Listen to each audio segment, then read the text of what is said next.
नमस्कार, मैं हूं डॉक्टर संतोष मानव और मेरे साथ हैं झारखंड के सबसे धनी कैंडिडेट सौरभ विष्णु। सौरभ जी चुनाव लड़ रहे हैं जमशेदपुर पूर्वी से, जहां कांग्रेस के पूर्व प्रेसिडेंट अजय कुमार और उड़ीसा के राज्यपाल रघुवर दास की बहू पूर्णिमा दास साहू भी कैंडिडेट हैं और इन दोनों के सामने खड़े हैं सौरभ विष्णु इंडिपेंडेंट कैंडिडेट के रूप में। सौरभ जी, आपके पिताजी पुलिस में थे, जी। डीएसपी थे, मेरे आप पिताजी इंजीनियर बने और अचानक से राजनीति में कैसे? अचानक ही कहिए, अचानक कहना सही भी होगा और सही नहीं भी होगा। एक्चुअली पिछले 4 थोड़ा साल से तेज बोलिए, 5 आपकी आवाज कम आ रही है। जी, पिछले 5 साल से हम जमशेदपुर में हैं। 2000 से हम जमशेदपुर में हैं, 2000 से। और 2000 से लेकर के 1 साल तो कोरोना में, जो कोरोना काल था उसमें घर में बंद थे। 2021 में मेरे पिताजी का निधन हो गया और उनके निधन के बाद मेरा दिल नहीं लगता था, क्योंकि जीवन मरण एक ऐसा चीज़ है जो कोई जानता नहीं है, किसी के हाथ में नहीं है। तो जब मेरे पिताजी इस दुनिया में नहीं रहे तो अपना दिल लगाने के लिए घर से बाहर निकल जाते थे और कुछ लोगों के साथ जुड़ने लग गए। इसके पीछे भी एक कहानी है कि एक फ़िल्म मैंने बनाई थी जादू घोड़ा के ऊपर। जादू घोड़ा में यूरेनियम माइन्स है हमारे पास। तो वो समाज सेवा के उद्देश्य से बनाया गया था वो फ़िल्म। तो वो फ़िल्म ऑस्कर के लिए एलिजिबल हो गई थी नॉमिनेशन के लिए। तो जब मैं यहाँ था तो मेरे डिस्ट्रीब्यूटर ने मुझे फ़ोन किया, बोला कि तू क्या कर रहा है? तो मैंने बोला कोई ख़ास तो नहीं, अभी तो यहीं हूँ, ऐसा-ऐसे मेरी ज़िंदगी में ऐसी वारदात हो गई है। तो उसने कहा कि आप एक काम करो कि आप उसपे और सारी 2-3 फ़िल्में और बना लो, उसी टॉपिक पे एक डॉक्यू सीरीज़ बना लो। तो उसने मुझे 6 फ़िल्में बनाने का कॉन्ट्रैक्ट दिया, तो मैं जादू घोड़ा के लोगों के साथ लग गया। तो 2022 में मैंने जादू घोड़ा के लोगों के साथ एक जन आंदोलन किया, जिसमें हमने जादू घोड़ा की जो यूसीआईएल कंपनी थी उसका गेट भी जाम किया हमने। और जादू घोड़ा के लोगों को पहली बार 40 साल के इतिहास के बाद आप जान लीजिए कि 14 एकड़ ज़मीन मिला उनको, उनका हक का ज़मीन मिला। तो ये बहुत बड़ी उनके लिए भी जीत थी, मेरे लिए भी जीत थी। उसके बाद लोगों ने मुझे कहा कि आप अभी तक ग्रामीण क्षेत्र में काम कर रहे हैं, शहरी क्षेत्र में भी बहुत समस्या है। जमशेदपुर के अंदर आपका ही घर है, आप देखिए इसको। तो फिर जमशेदपुर की कहानी पे मैं काम करने लग गया। जमशेदपुर की कहानी पे काम करते-करते बहुत सारे ऐसी चीज़ों का पता चला जो कि काफ़ी हाईली पॉलिटिकल थे। उन पे काम करते-करते मेरा काम पॉलिटिकल हो गया। फिर मैंने रियलाइज़ किया कि एज़ अ समाज सेवी मैं काम करते रहता हूँ और पीछे से जो ये नेता हैं, ये जाके जनता को बरगलाते हैं उस मुद्दे के ऊपर। तो तभी मुझे लगा कि एक आवाज़ ऐसी होनी चाहिए जो पॉलिटिकल हो, क्योंकि आजकल दुनिया में जो जंग है वो राजनीति से ही है, बंदूकों से तो जंग नहीं होती है अब।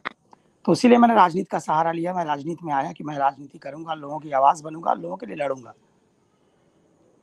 आप राजनीति में इसलिए आए कि लोगों की आवाज बनेंगे, लोगों के लिए लड़ेंगे। जी। अच्छी बात है। आपने जैसा शपथ पत्र दिया है चुनाव आयोग को, उसमें कहा गया है कि आपकी संपत्ति 100 करोड़ से ज्यादा है। न्यूयॉर्क में आपका बंगला है, तो न्यूयॉर्क का सुख सुविधा का जीवन छोड़कर आप झारखंड जैसे इलाके में, ये आपका देश प्रेम है या कुछ और है? फिर से रिपीट कीजिएगा क्वेश्चन का लास्ट पार्ट जो आपने कहा, ये क्या है? मैंने आपसे पूछा कि न्यूयॉर्क छोड़कर जमशेदपुर आने का आइडिया कैसे? आपको बताया मैंने कि न्यूयॉर्क मैंने छोड़ा नहीं था। न्यूयॉर्क छूट गया मुझसे। मेरे पिताजी के देहांत के बाद मेरे सामने कोई रास्ता नहीं था। मेरी माँ यहाँ अकेली रहती थी। तो हम लोग हिंदू हैं और हम अंग्रेज़ नहीं है कि अपने माँ-बाप को छोड़ देते हैं हम लोग। तो मैंने तय किया कि अपनी माँ के साथ रहूँगा, चाहे कुछ भी हो जाए, दुनिया पलट जाए मेरी। और मेरी दुनिया पलटी। मैंने डिसाइड किया कि मैं जमशेदपुर में रहूँगा, अपनी माँ के साथ रहने लगा। तो न्यूयॉर्क मैंने कोई छोड़ा नहीं था, न्यूयॉर्क छूट गया मुझसे। अपने माँ के लिए न्यूयॉर्क छोड़ दिया। आपकी 100 करोड़ की संपत्ति है, तो हम ये जानना चाहेंगे कि वो आपकी पैतृक संपत्ति है या आपने खुद अर्जित किया? नहीं, मेरी पैतृक संपत्ति नहीं है, मैंने कमाई है।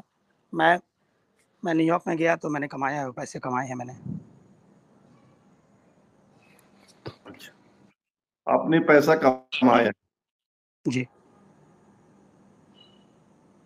तो आपका क्या कोई बिजनेस है या सिर्फ आप इंजीनियर है उसके द्वारा ही कमा पाए?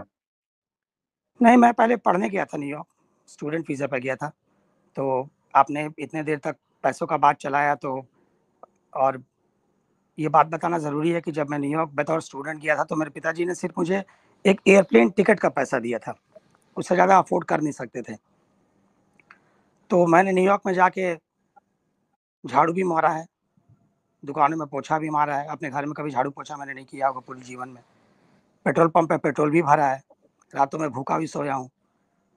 जो करना पड़ा वो किया, अपनी पढ़ाई पूरी की, मेहनत करके नौकरी पाई वॉल स्ट्रीट के ऊपर, न्यूयॉर्क स्टॉक एक्सचेंज में मैंने काम भी किया, डे ट्रेडर के रूप में, मॉर्गन स्टैनली में भी कुछ दिन रहा। फिर 2008 का जो फाइनेंशियल बबल था उसमें सारे फाइनेंशियल कंपनी जो है वो क्रैश हो गए। तो जब ये हो गया तो फिर मैंने डिसाइड किया कि मैं नौकरी नहीं करूँगा, क्योंकि मैं वहाँ पैसे कमाने गया था। मेरा उद्देश्य अमेरिका जाने का सिर्फ पैसे कमाना था और कुछ नहीं था। तो मैंने फिर बिज़नेस शुरू किया, लोगों का भरोसा जीता। मेरे पास बिज़नेस करने के लिए भी पैसे नहीं थे, पर मैंने लोगों का विश्वास जीत के उनके पैसों से बिज़नेस किया और बहुत सफलता पाई मैंने। तो ये मेरी कहानी है, छोटी-सी कहानी है। कैसा बिजनेस था आपका? सब तरह के बिज़नेस मैंने किए, रिटेल का बिज़नेस था, फूड का बिज़नेस था, रियल एस्टेट का मेरे पास डिग्री भी है, वहाँ आप रियल एस्टेट बिना डिग्री का नहीं कर सकते।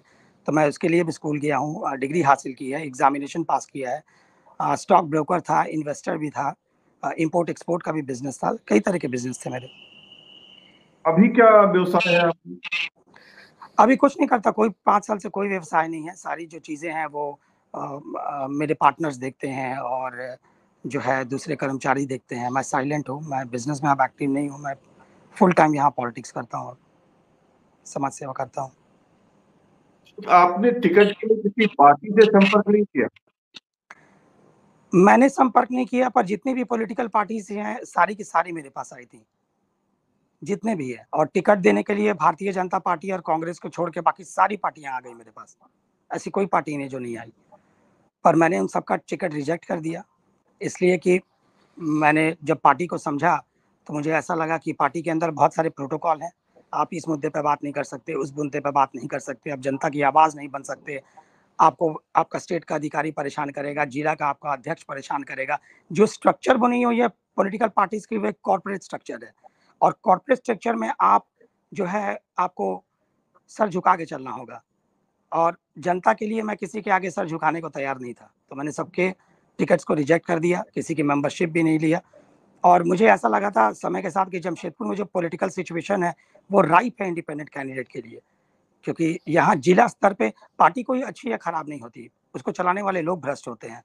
तो जमशेदपुर में जो पॉलिटिकल पार्टीज़ हैं, उनके जिला स्तर पे जितने भी लोग हैं, अधिकांशतः लग सारे लोग तो नहीं, पर 70-80% जो लोग हैं भ्रष्ट हैं वो और वो लोग जनता की आवाज़ कभी चलने नहीं देंगे। तो मैंने उनका सदस्यता कभी नहीं ली, मैंने कभी ट्राई भी नहीं किया। आगे आपकी योजना क्या? इंडिपेंडेंट आगे रहने की? नहीं, आगे जाके देखते हैं क्या होता है। अब तो आगे का की बातें करना अभी बहुत जल्दी हो जाएगा। अभी फिलहाल चुनाव है सर पे, देखते हैं अगर जीत गया तो जनता की मर्ज़ी, अगर कुछ और होता है तो देखेंगे फिर। अभी आप गली मोहल्लों में जा रहे होंगे, लोग क्या कहते हैं आपसे? रिस्पॉन्स लोग कैसा है गले उनका? लगाते हैं, लोग लोग प्यार देते हैं, लोग आशीर्वाद देते हैं, लोग दुआएँ देते हैं, लोग पीठ ठोकते हैं, कोई मेरा गाल छूता है, कोई मेरा हाथ छूता है, कोई मुझे अपनी बाइक पे बिठाता है, कोई मुझे अपनी कार में बिठाता है। अच्छा लगता है। आप पूर्वी जमशेदपुर में घूम रहे होंगे, आपको वहाँ क्या समस्या दिख रही है जिसको आप सुधारना चाहेंगे, ठीक करना चाहेंगे? देखिए, पूर्वी सिंहभूम बहुत ही यूनिक जगह है। यहाँ की जो पॉलिटिकल सिचुएशन है वो सब जगहों से अलग है और वो इसलिए कि पूर्वी सिंहभूम में हमारे पास कोई निकाय नहीं है। हमारे पास त्रिस्तरीय अरेंजमेंट है कॉन्स्टिट्यूशन के अंदर, डेमोक्रेसी के अंदर, जिससे जनता ये सुनिश्चित करती है कि जनता का राज रहे, किसी और का राज नहीं रहे। पहला स्तरीय हम अपने लिए मेंबर ऑफ पार्लियामेंट चुनते हैं, दूसरा हम अपने लिए मेंबर ऑफ लेजिस्लेटिव असेंबली चुनते हैं, तीसरा जो होता है वो होता है कि हम अपने लिए नगर निगम का चुनाव करा के अपना हम मेयर चुनते हैं, या नगर निगम अगर नहीं हो और नगर पंचायत हो तो हम अपने लिए मुखिया चुनते हैं। तो जमशेदपुर में ऐसी कोई व्यवस्था नहीं है। जमशेदपुर को एक ऐसी एंटिटी चलाती है जो कि इलीगल है, उसका नाम है जमशेदपुर नोटिफाइड एरिया कमेटी। तो जमशेदपुर नोटिफाइड एरिया कमेटी 1996 में डिसॉल्व हो गई थी और वो अभी तक एग्जिस्ट कर रही है, और वो लोगों को म्युनिसिपल सर्विस प्रोवाइड करती है, और उसका जो चीफ है वो एक सरकारी अफसर है। तो जमशेदपुर में जनता का राज नहीं है, जमशेदपुर में जो है सरकारी अफसर और कॉर्पोरेट राज करते हैं, जिसके चलते जमशेदपुर में बहुत अनफेयरनेस है जनता के प्रति। अब वो अनफेयरनेस में सबसे बड़ा जो समस्या बन के जो खड़ा हुआ है वो शिक्षा का है और रोजगार का है। अगर रोजगार की बात करें तो जमशेदपुर में इस बार 1,20,000 युवा वोटर वोट करेंगे जो 18 से 35 साल के हैं, और आप जान लीजिए कि 98% के पास कोई भी स्थायी नौकरी नहीं है। वो स्विगी में जॉब्स करते हैं, जोमेटो में जॉब्स करते हैं, ठेकेदार मजदूर हैं, अनियंत्रित असंगठित मजदूर हैं।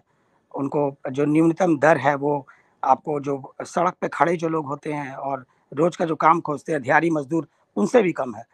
तो ये मॉडल नहीं है सक्सेस का, ये मॉडल नहीं है विकास का।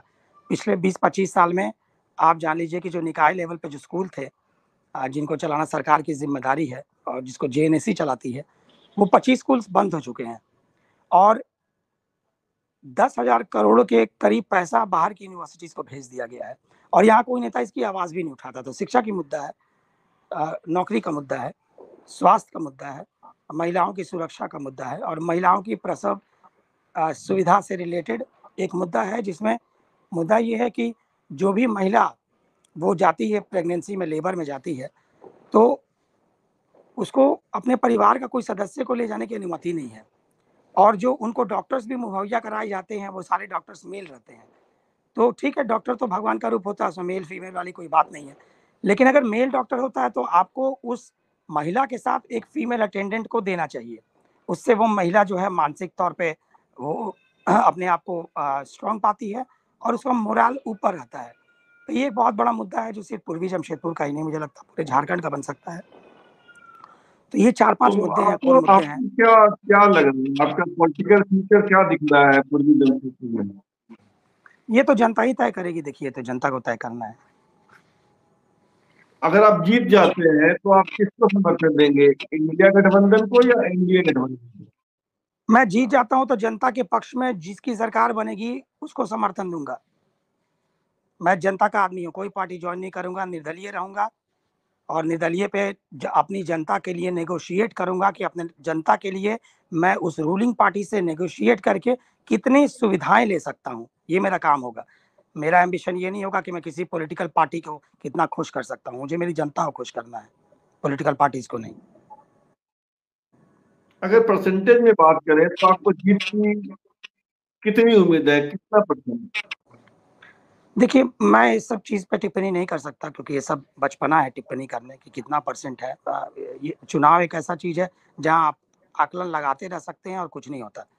तो ये कहना बहुत मुश्किल है कि मैं अपने आप को कहाँ पाता हूँ। मैं अपने आप को अभी भी सबसे नीचे पाता हूँ और मुझे ऐसा लगता है कि मुझे बहुत मेहनत करने की ज़रूरत है।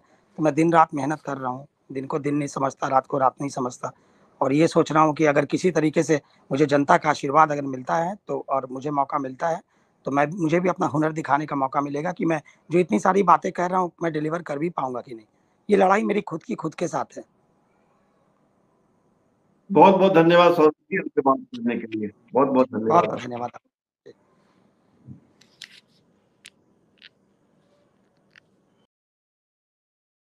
तो ये थे झारखंड के सबसे धनी कैंडिडेट सौरभ विष्णु, जिनकी घोषित संपत्ति 100 करोड़ से ज्यादा की है और ये झारखंड के पूर्वी जमशेदपुर विधानसभा क्षेत्र से निर्दलीय चुनाव लड़ रहे हैं। इनका मुकाबला ओडिशा के राज्यपाल रघुवर दास की बहू जो बीजेपी की कैंडिडेट हैं पूर्णिमा दास साहू और कांग्रेस के कैंडिडेट डॉक्टर अजय कुमार से है। अब देखना है कि चुनाव परिणाम क्या होता है। फिलहाल इतना ही और आपसे आग्रह है कि आप इस चैनल को सब्सक्राइब करें, ज्वाइन करें, लाइक, शेयर और कमेंट करें। धन्यवाद।